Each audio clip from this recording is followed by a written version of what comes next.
Salut à tous, on va en parler sur les deux matchs des barrages de la phase A, élimination directe de la Ligue des Champions. On va commencer par le PSG. Le PSG a fait match nul face à l'AS Monaco de partout. Un but de Marquinhos et un but de Grisha Kvaratskhelia pour les Parisiens.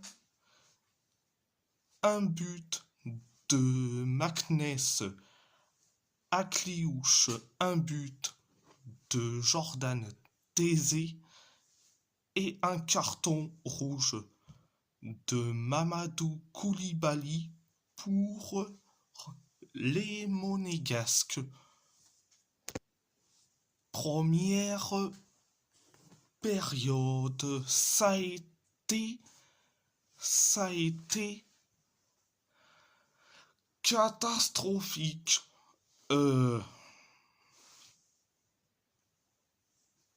On s'est créé une seule occasion, pareil pour l'AS Monaco, pareil pour nous. Monaco s'est créé que deux occasions et nous on s'est créé que une seule occasion.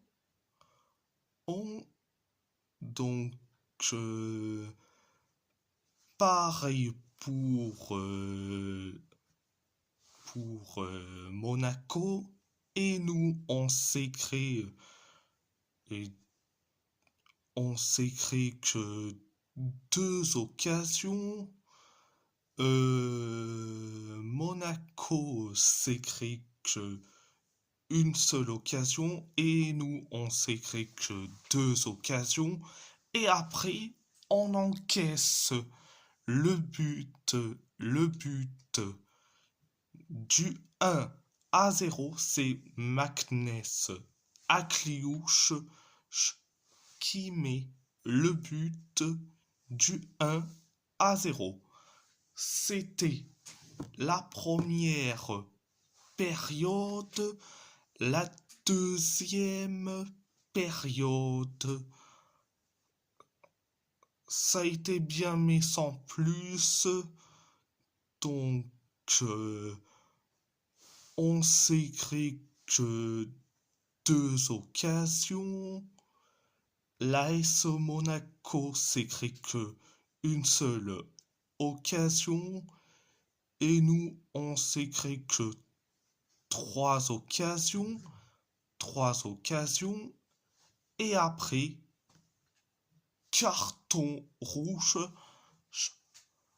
pour Mamadou Koulibaly après sa faute sur Achraf Hakimi.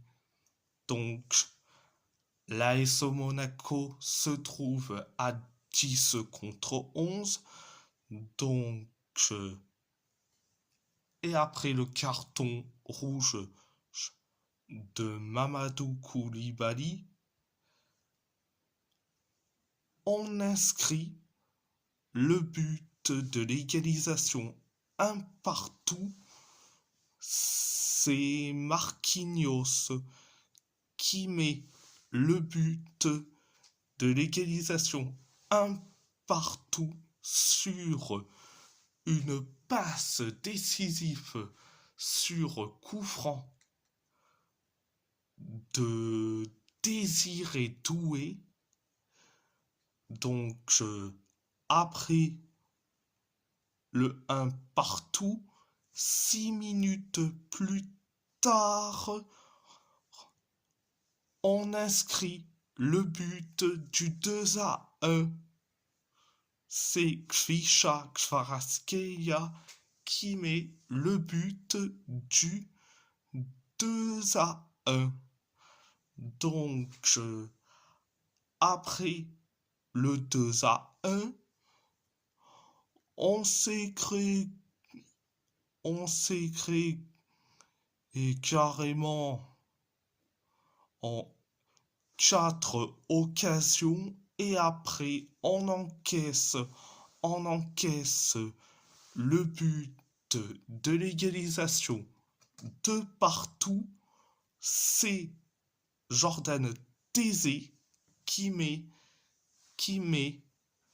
le but de l'égalisation. Excusez-moi. Après le 2 partout, Monaco s'est créé la dernière occasion. Donc, c'était la deuxième période. Donc, le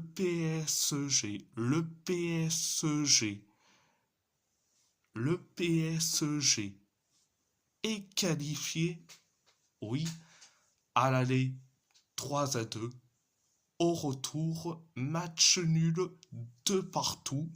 Score cumulé, c'est 5-4.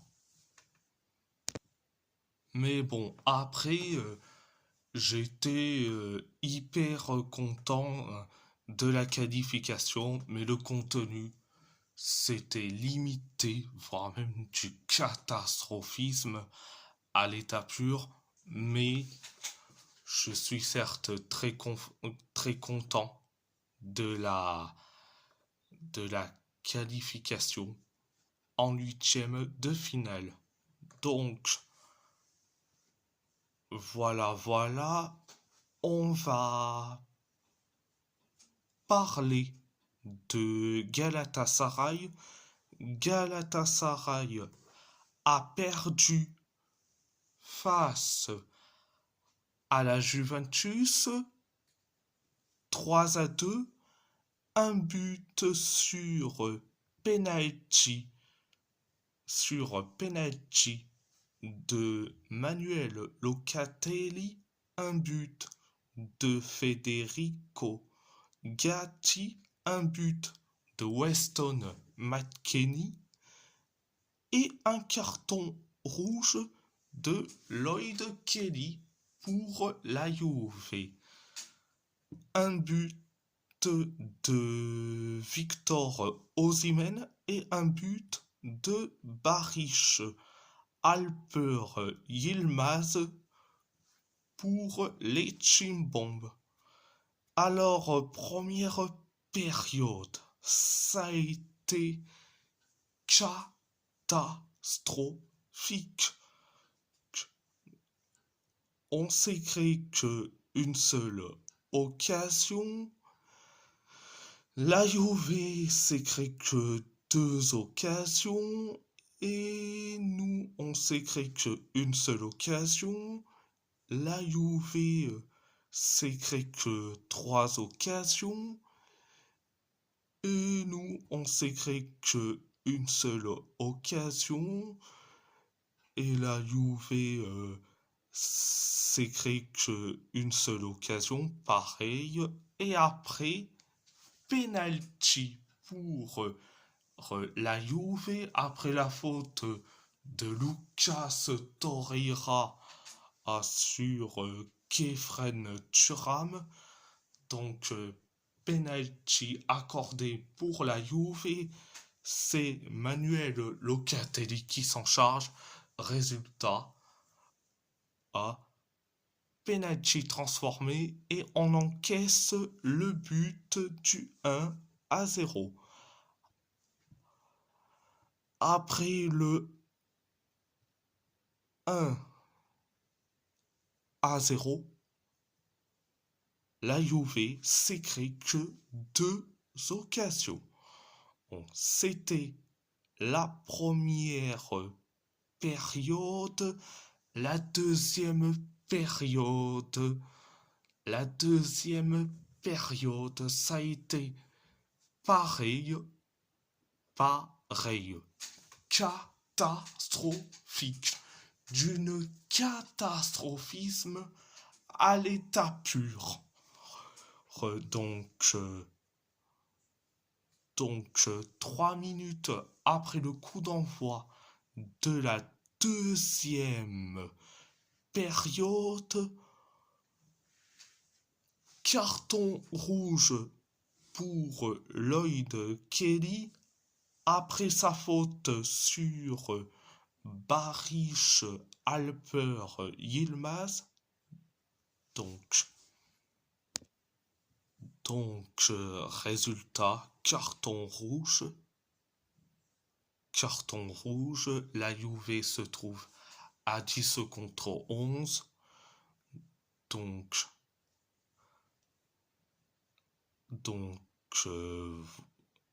voilà. La Juve s'est créé que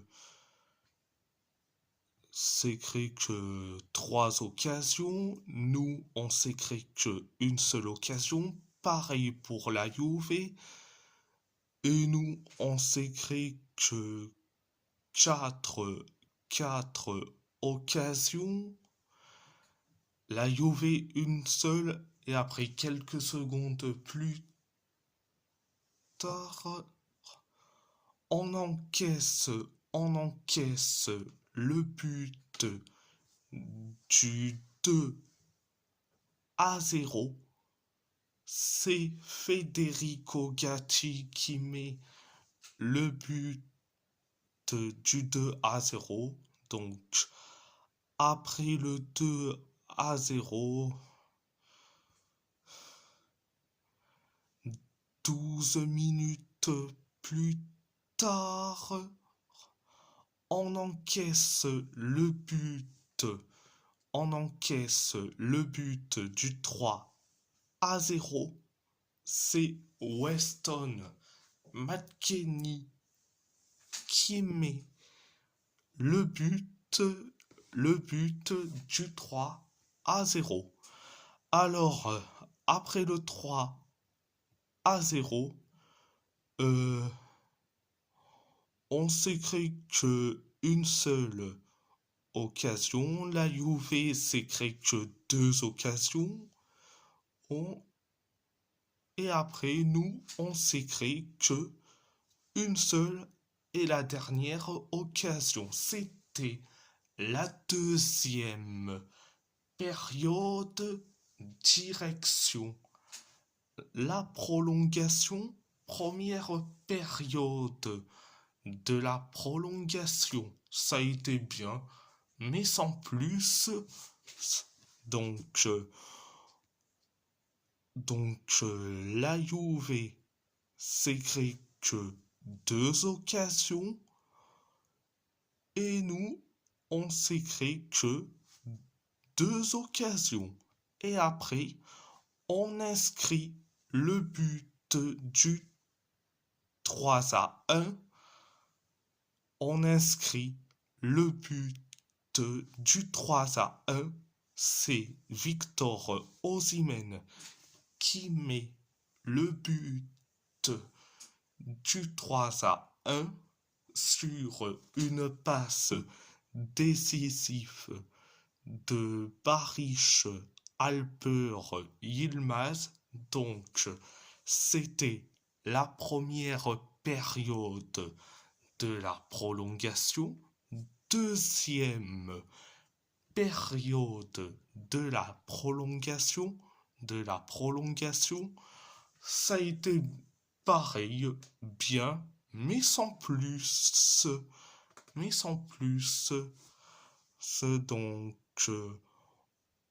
Donc, on s'est créé que une seule occasion. La Juve s'est créé que 4 occasions. Et après, on inscrit le but Du 3-2, c'est Barış Alper Yılmaz qui met le but du 3-2. Donc voilà, c'était la deuxième période de la prolongation. Alors, si je devrais résumer, et le match en général, ça a été catastrophique, mais tu t'en sors très bien en prolongation. En prolongation, ça c'est de 1. Oui, on est qualifié déjà. Tu as gagné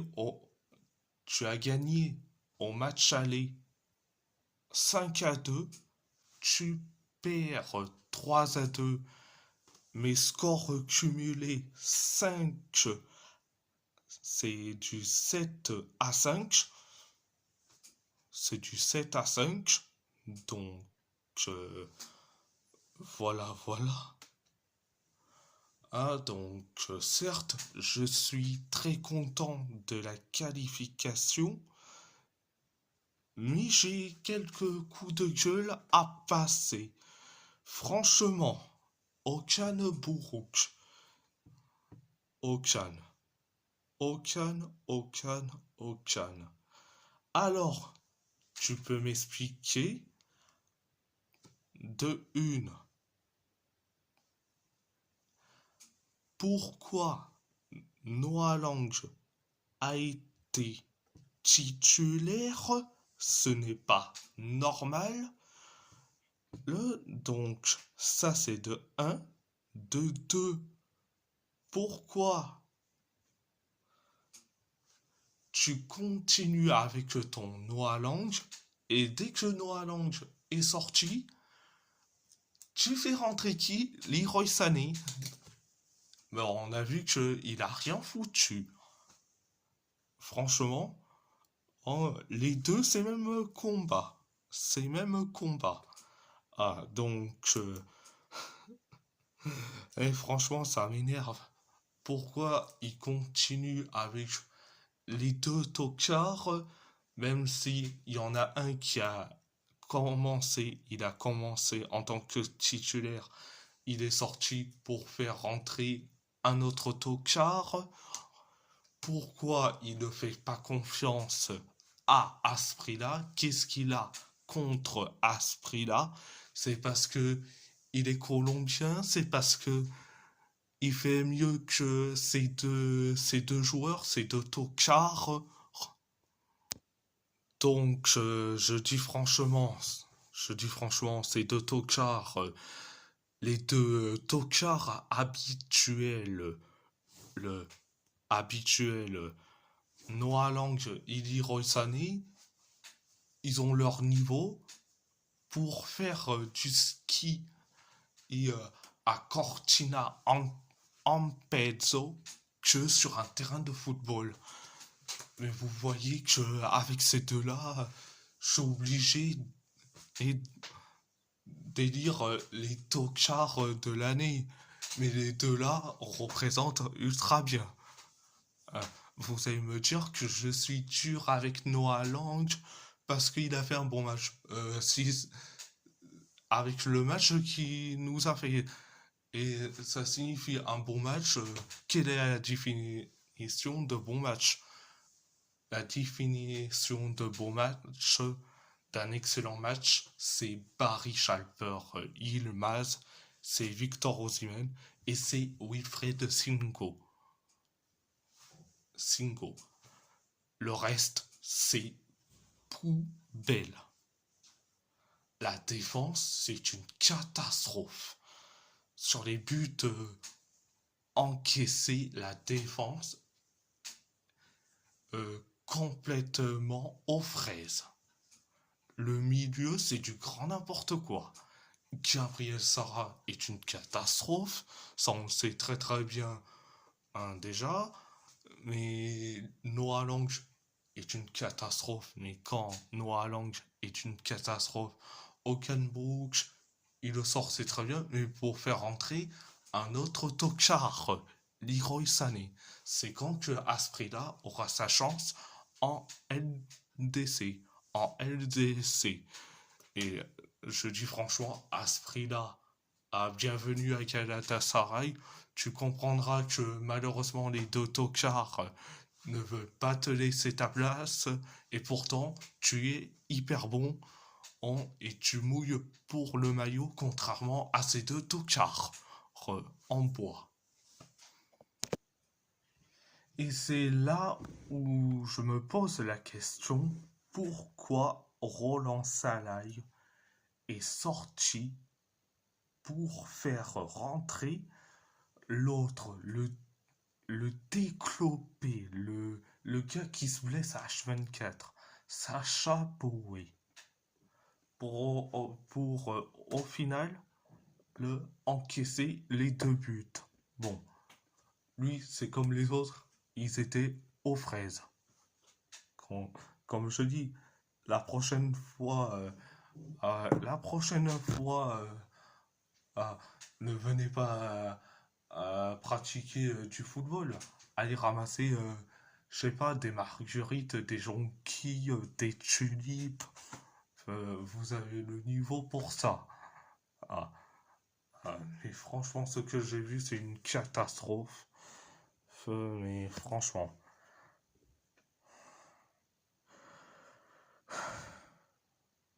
Ah là, je n'en peux plus. Et, je n'en peux plus. Quand tu vois que tu sors Lemina. Bon, ok. Mais pourquoi tu fais rentrer Mauro Icardi?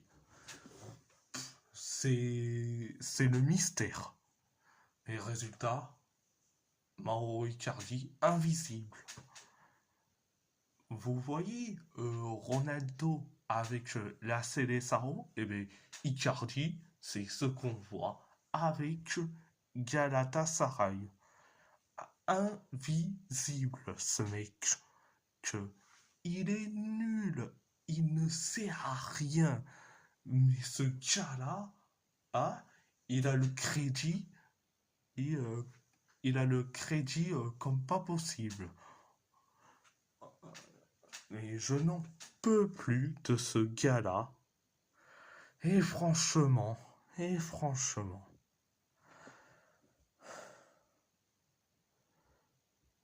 je n'en peux plus. Et donc, résultat, ah, certes, on est qualifié, mais franchement, mais avec la manière Osimhen et Noah Lang. Je veux dire, Barish, ça m'énerve. Je compare les deux, mais les deux, ils se ressemblent à la même chose. Mais il y en a un qui est nul à chier, il y en a un qui est bon. Bon, ils ont certes les mêmes idées de contour de cheveux, mais ils ont des idées de contour de cheveux, mais je différencie les deux, mais ils m'ont énervé comme pas possible, surtout Noah Lang. Comme je dis, et, il- quand on dit et que là, en même pas une minute, je les confonds les deux en même temps. Les deux. D'habitude, c'est pas ma tasse de thé quand je confonds les deux. Mais là, je les confonds. Oh non, mais franchement, franchement. Bon, bref, c'est pas tout, c'est pas tout. Et si la vidéo vous plaît, abonnez-vous à ma chaîne YouTube, YouTube, likez, commentez si vous avez envie ou pas, c'est votre choix. À part ça, je vous laisse et merci beaucoup. Ici, c'est Paris. Paris est magique. Et Forza Chimbomb. Forza Chimbomb.